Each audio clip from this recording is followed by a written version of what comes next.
Napansin mo ba, kahit may trabaho ka, kahit nagsisikap ka araw-araw, parang hindi pa rin sapat ang kinikita. Gigising ka na maaga, papasok sa trabaho, magtatrabaho buong araw, uuwi ng pagod, tapos bukas ganun ulit.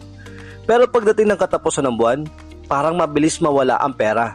Bills, groceries, pamasahe, tulong sa pamilya, at minsan wala nang natitira para sa sarili mo. Masakit isipin pero ito ang realidad ng maraming Pilipino ngayon. You are working hard, but sometimes hard work alone is not enough anymore. Prices keeps going up, but most incomes stay the same. And that pressure slowly builds inside a person. Hindi ito dahil tamad ang mga tao, hindi rin dahil kulang sa sipag.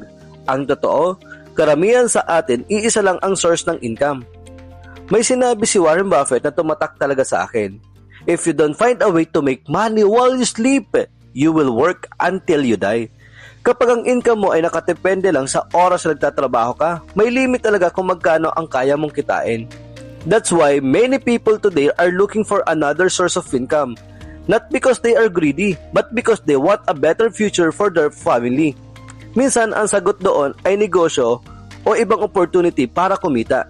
Hindi para yumaman agad, kundi para magkaroon ng option, security, at mas magandang direksyon sa buhay. Because sometimes one extra income can change everything. It can reduce stress, it can give hope, and it can give your family the life you've been trying so hard to provide. Kaya kung may kakilala kang pagod sa trabaho pero parang kulang pa rin ang kinikita, i-share mo tong video na to. Baka ito yung reminder na kailangan niyang marinig ngayon. Build with faith, move with discipline.